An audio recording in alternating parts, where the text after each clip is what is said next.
Hey everybody, welcome to another Sunday morning conversation. Today my guest is Liz Baugher, and she is a meteorologist and pro triathlete. So I think you'll be interested to hear what she's got to say today. Thanks everybody. Hey, How are you? good. I wasn't sure if we were in the Google or the Zoom. I went with the Zoom. Yeah, you picked the winner. That's good. How's your hip feeling from the surgery? I mean, pretty good. Now I have a little foot thing going on, but my hip's doing great. Yeah, you've been a pro for a while. I mean, going back to 2012. Yep. Yeah, I was actually going to retire in 2020. But then we didn't get to race. So I'm like, well, that's not really proper way to go out. And then I kind of got rejuvenated after having the hip surgery. So I'm back. Nice. So, I mean, I don't want to call you the weather girl, but what do you do with your meteorology degree? Is like your lifelong goal to work for the Weather Channel or something? Be the next Jim Cantori? That's like, I don't know what they do behind the scenes. Yeah. So when you're a meteorologist, what people think is the person on TV, but then there's also the just science geeks research side of things, which is me. I actually work in education right now, so I create content for other teachers to be able to teach weather, ocean, and climate in the classroom. That's interesting. Yeah, so I kind of went that route after I finished my graduate school degree when I lived in Texas, and I was kind of burnt out on research.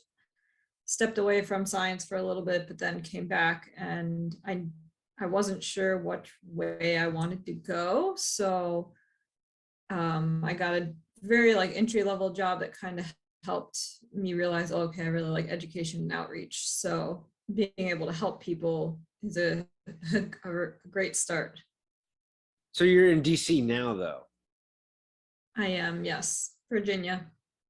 Do you do like local weather climate type analysis, or is it more like yours just covers the United States as a whole? In our materials, we kind of focus on, well, one, just the United States, and I kind of get to pick and choose what we use. Obviously, I might use DC, Northeast, just because I'm here as examples, but try to focus on any weather that's going on across the United States. So you're one of those pros who kept her day job and became a pro, right? Correct. As I mentioned, I did step away for a couple of years, but I missed that science side of me, and personally, I think I respond better to my training by having my brain active throughout the day. And that's not for everyone, but you can only train so much. Okay. So you didn't think it hindered you at all and was more helpful than anything? Definitely. Yeah. So you got the Ironman bug in 2016, according to your website. Which one was that? Well, I think the first one I was training for was Ironman Texas, but I DNF'd. It was totally a weird medical thing. Oh, I'm sorry. Came back later that year and did Arizona, so that was my first official finish. And I don't know if I still have the Ironman bug. I think it's more of that I got forced into Ironman. When I first started volunteering at Ironmans, spectating Ironmans, I just thought it was nuts and insane. Eventually, a couple years grows on you and you're like, okay, I'm gonna give this a try. But then I still just like the short course stuff. I grew up as an Olympic distance girl, so I got started with my pro career as a short course athlete. And I still love to race a good Olympic distance. Obviously, there's just not a lot of money behind the short course racing. So kind of being forced into the long course racing is what I mean by that. It was the only way to go if you wanted to win money. Luckily, I don't have to just win money. I can work and have a salary. So that's kind of nice, takes the pressure off. But I'm still trying to figure out the Ironman, and I might give it a try again this year. That's cool. I'm no longer. I kind of look at it in the same boat as how did I ever do that? Because it's so crazy and the amount of work that went into it. So like, no, I won't go anything higher than a 70.3 now. Yeah, I think with the pandemic and my hip surgery and stuff, I wasn't going out like doing 5-hour bike rides or anything. And it makes you kind of realize like, wow, that's crazy. Like every weekend we're going out and riding our bikes all day long. And some people love that, but I don't. I like it occasionally, especially like, you can do a 5-hour ride for a 70.3 and train that way, but you don't have to do it every weekend. It's just like rare occasion, special occasion. So you feel reinvigorated by coming back to off the pandemic. How long do you think you're gonna hold out for before you formally retire? Yeah, that's a tough question. I'm definitely giving it a year.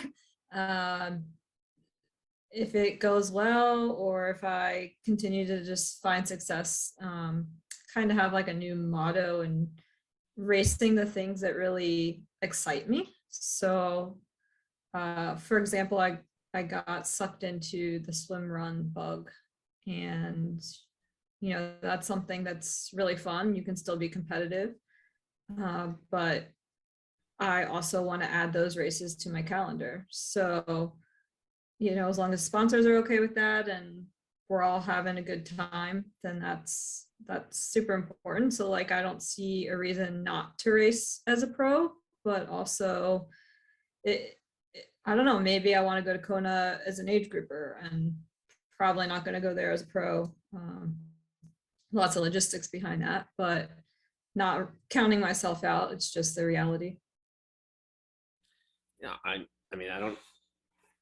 Kona's Kona, so I guess if can only go one way, then you got a decision you have to make. Um, Man, I'm blanking on the next thing I was going to ask you. Unfortunately, that happens when you have a TBI, kind of forget where you're going or where you came from. Um, so when does your season start this year? So I am currently eyeing some races in May. And funny thing you ask is that I was awaiting an acceptance to the Swimrun World Championships, which me and to first of all, to apply to get accepted into the Swimrun World Championships, you have to compete in 2 swimrun races and you earn points. And me and my husband have done a couple together in which we've earned significant amount of points, and so we figured why not apply. They just released the acceptance list today, and we were one of 6 United States teams to get selected to go to this championship.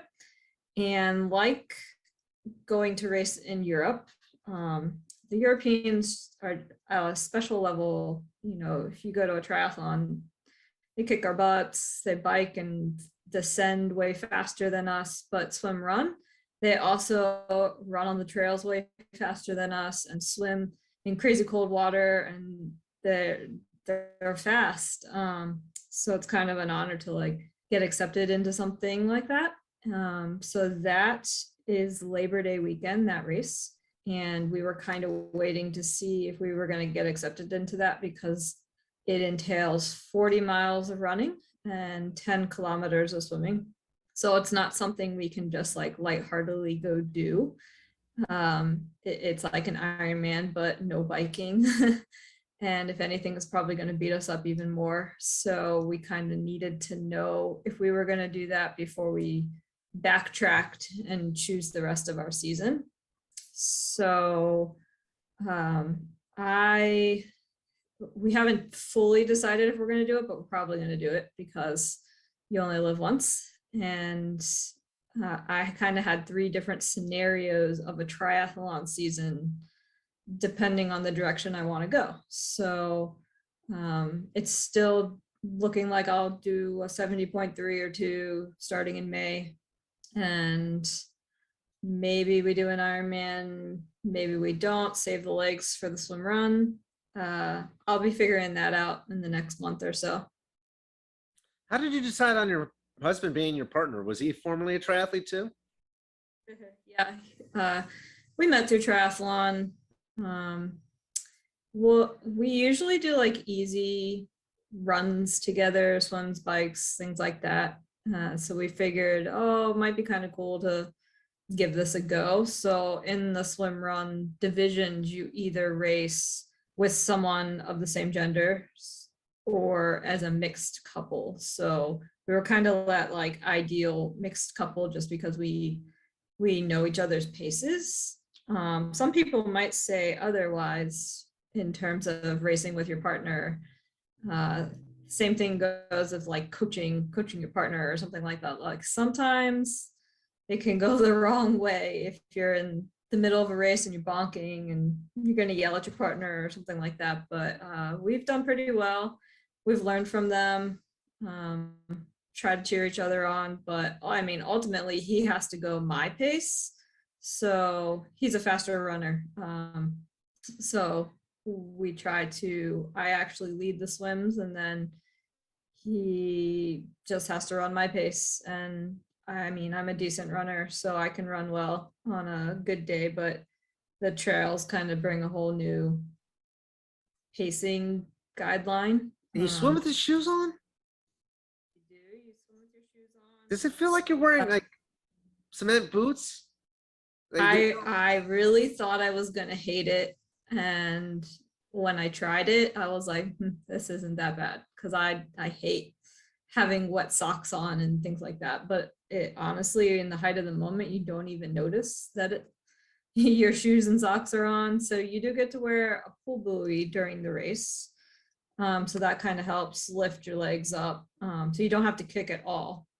And then you use paddles, so kind of propelling yourself through the water. There's different ways to like rig up your pull buoy so that it's attached to your leg, and that way you're not holding it when you're running, because you do have to like carry everything as you go. But they even have special swim run wetsuits, but they have these like kangaroo tops that you wear under the wetsuit, and you can like stuff in it, put your paddles inside of it. A lot of people will use carabiners and hook their paddles onto them while they're running if it's a longer section. It's more of like the adventure racer kind of style, but like I said, you can be competitive, and we've gotten our butts kicked, but we've also won races too. So just depends on the style of the course. Do you have to use paddles in a pool buoy? Like if you don't want them, you don't have to? Yeah, you don't have to. Personally, I think you'd just be slowing yourself down, because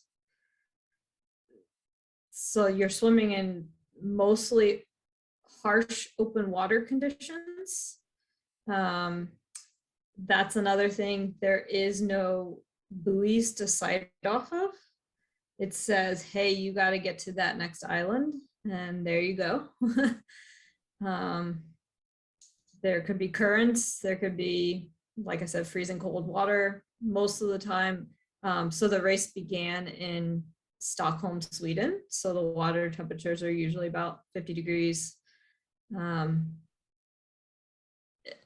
It's going to be an adventure, that's for sure. Interesting. Okay. We have one, there's one in Tennessee. I know that, or in North Carolina. That's the closest ones I have. Right. So the Knoxville one, and then North Carolina.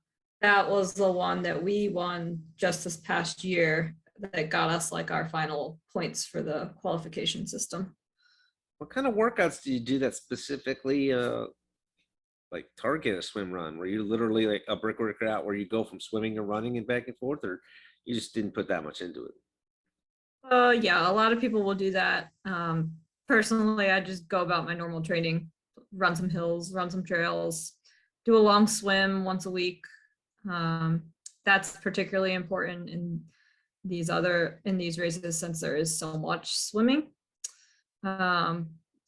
If we decide to do this championship event, obviously we might cater our training a little bit more. I think the biggest thing is going to be time on our legs. So we might even do some big mountainous hikes, just to be out there for multiple hours. I don't know about you, but I've never ran 40 miles. So that will be something that will be very challenging. I don't get anywhere near 40 miles in a week anymore. So definitely not at one time. Well, hey, thanks for the insights. I actually learned more about swim runs than I thought I would today.